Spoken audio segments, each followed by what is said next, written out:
Hey, what's up? This is Chosen. Hope you're having a fantastic day. This is going to be a Diablo 4 video. We got some big news from Blizzard. We got them finally addressing some of the feedback they received from the two iterations of the beta. I put in pretty close to 40 hours between the two weekends playing the beta. It was probably like 25 hours the first weekend and then like 15 hours the second weekend. So I'm going to go through and cover this for you here on the channel and then give you my thoughts on some of these things that are happening with Blizzard listening to feedback from players after the beta. Let's get into it.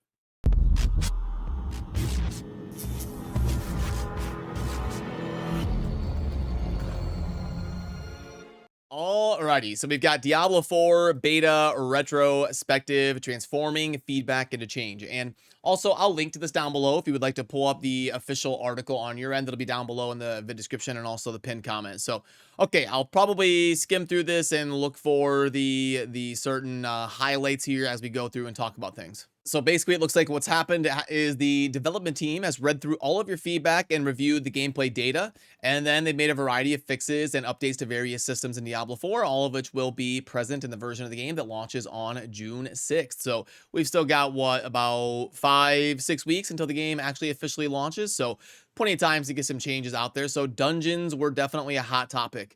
Dungeon layouts. So one of the most common pieces of feedback we received is that players felt they were doing a lot of backtracking in certain dungeons. Yeah, this was a complaint, is that the dungeons felt kind of boring and mundane, and you had to like go grab this and bring it to here and grab this and bring it to here. And like the thing is, you don't want them to just be Diablo 3 greater rifts, obviously, but it's really annoying to have to like just walk around without fighting anything. You're just like backtracking where you've already been and there's nothing there. So definitely looks like they are going to be addressing that though, and they've optimized multiple dungeons across all zones to minimize the need for backtracking. I'm excited to see what that looks like because that was definitely a big complaint. So the list of the dungeons, specifically in the Fractured Peaks, that got dungeon lay. Okay, that's a good amount of them. And then also dungeon events going to be way more events, so 6 times more events spawning, like your cursed chest and things kind of going on in dungeons to spice up the gameplay. There'll be 6 times as many of them. And then dungeon gameplay. So to reduce the need to backtrack, small numbers of straggling monsters will seek out the player. Oh, okay, to help complete the kill all. That's nice. So instead of having to run around and look for them for 5 minutes, they're going to kind of like slowly meander towards you. So that's good.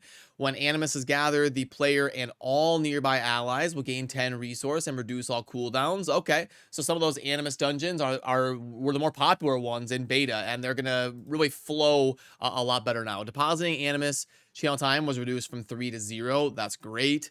The time to rescue was reduced. Yeah, so they're just making them like snappier. All those things you have to click on and wait to rescue prisoners and stuff, just making them kind of the mundane stuff go a little bit quicker. Rescue objectives: drop a health potion while carrying the ancient statue, stone carving. You'll receive momentum, gaining movement speed. Great idea. I like that change. Pedestals have had their channel time reduced from 2 to 0. Great. Returning a portable object to the pedestal now restores resource. All doors will now generate a minimap ping when they are opened. I like that.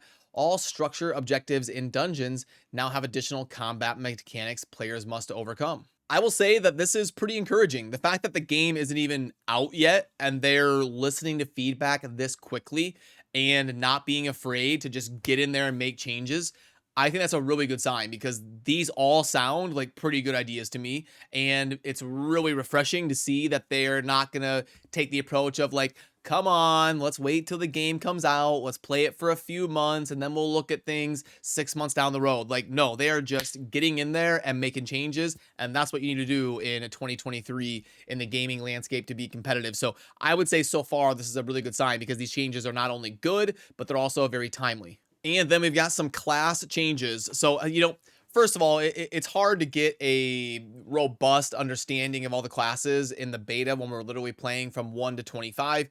What I always tell people is like, if you did a 1 to 25 beta for Diablo 3, everybody would be all over Reddit, all over the forums, talking about how the necromancer is 5 times better than any other class, and every class in the game is completely worthless compared to the necromancer.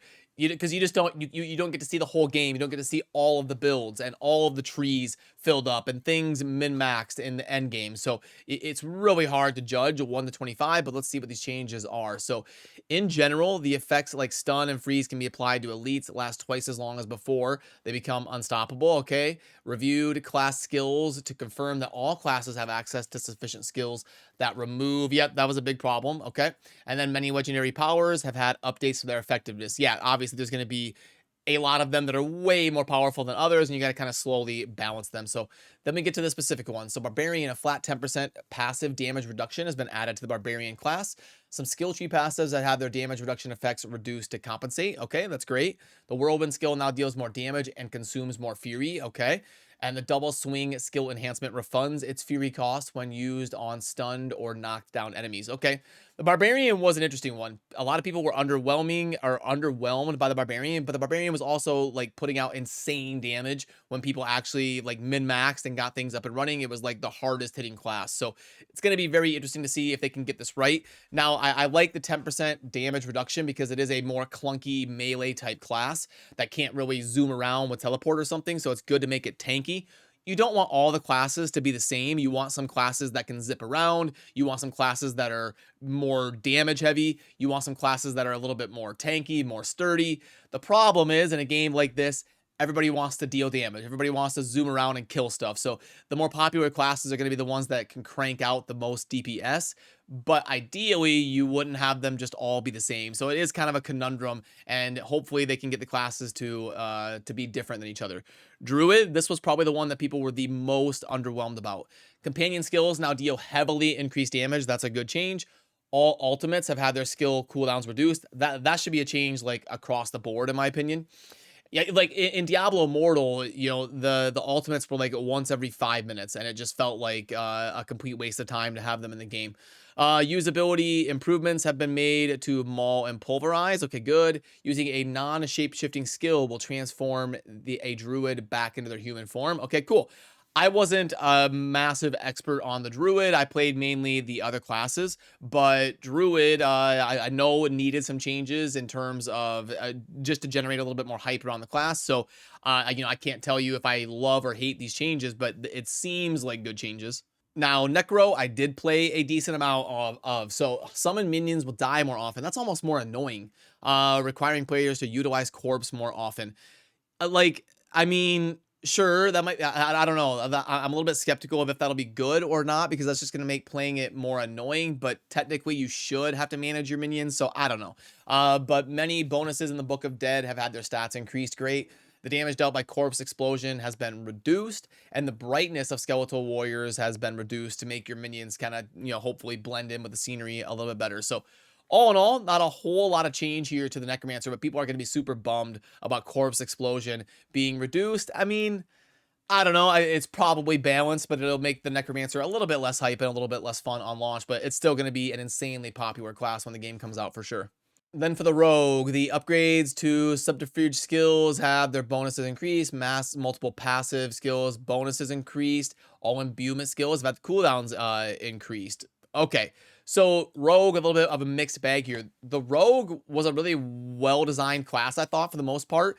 They could do a lot of damage, they could get around a lot, and I saw some friends of mine really getting a lot of value out of playing the rogue. So again, not a whole lot of change there. Sorcerer, okay. Change or charge bolts damage was increased, and the mana cost has been decreased. That's good. Decrease the damage of chain lightning and reduce its effectiveness against bosses. Yeah, chain lightning ended up being one of the super cracked out versions of the Sork. And then it decreased the cooldown of the incinerate skills enhancement bonus. Firewalls will now spawn underneath enemies more frequently when using its enhancement bonus. I tried that and I didn't even notice it. I was like, is this bugged? I actually tried that exact enhancement and ended up switching it because I literally never saw it happen once. So, okay, I'm glad to see that got adjusted. And then increase the lucky hit chance for Meteor. Meteor was underwhelming in my opinion, but again, I didn't get to see an endgame build. I know my good buddy Veiled Shot was super hyped up about Meteor, but when I played it, I thought it was trash. So, the truth is probably somewhere in the middle, and it looks like it's getting a little bit of an enhancement there, at least on its bonus. And then the UI. So fixed an issue where the built-in screen reader was not reading key prompts, okay, and other UI text. Fixed an issue where actions could not be bound to the mouse wheel. That's good. More and more control for players. I'm all for that. Fixed an issue where evade couldn't be bound to the right analog stick on controller. Chat will now display on the left side of the screen when using a centered action bar configuration. A character's stats will be displayed by default when they click that. That's good. I hated having to tab over to that constantly. So yeah, you just need like all these little changes to finally come true. So that's a great one. The move and interact inputs can now be mapped to one button, while the primary attack is mapped to a secondary button. That is good. That was like a setting inside the menus, and I actually did a video on the channel here talking about the optimal settings, so that's good to see that adjusted. The sans serif font used in game has been replaced by a new serif font. There was a lot of clamoring out there about how the font just didn't match the Diablo universe, and it looks like they're listening to that right away. I mean, it didn't really bother me personally, to be honest with you, but I know a lot of people out there were fired up about the font. So it looks like they're gonna try a new one, and we'll see if that ends up being better. Then encounters. So fixed multiple issues that allowed bosses like the Butcher to become unresponsive. The Butcher has been re-evaluated for difficulty and will present a greater challenge in World Tiers 3 and 4. We didn't really get to do that in the beta, so we'll have to see how that works out. Then they've got some bosses were re-evaluated for melee character difficulty, resulting in changes to attacks and fight mechanics. Yeah, the melee characters would have a rough time like chasing things around and stuff. So, okay, that's good. Fixed an issue where vampire brutes using the shadow enchant would, okay, cast Impale. I'm not really familiar with that one, but just looks like another fix there. Then sellers getting adjusted a little bit. Sellers were pretty meh, I thought. So anything they can do to spice those up a little bit. Reward chest and chance for a dungeon event. Okay, cool. Permanently marked as complete. Good changes. And then general quality of life. This is important here. So fix an issue where players could increase attack speed. Yeah. So people are not going to want to do like the animation canceling type stuff. I think this was like a thing with some of those channeled skills. You were better off to left click like 10 times a second instead of just holding left click. So it looks like they're going to be adjusting that. That was definitely a big complaint I saw. Fix an issue where characters weren't immune and untargetable after loading into an area. The reset dungeon button has been disabled. Really? Okay. Is that a big deal? I feel like that's a big deal. I feel like when we were farming dungeons, we would like clear the dungeon and then like go to town, reset the dungeons, and go back in. So interesting. I feel like that's a big deal. Let me know in the comments if I'm wrong, but okay. Fixed an issue that caused, and then that's like a bug fix. Okay.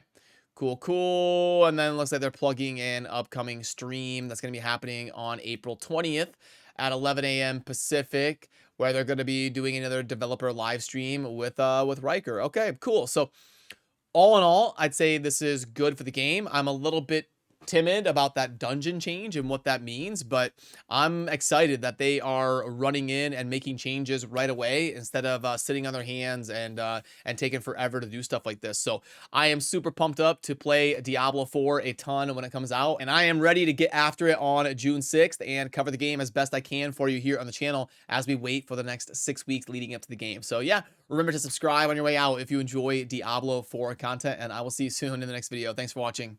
Peace.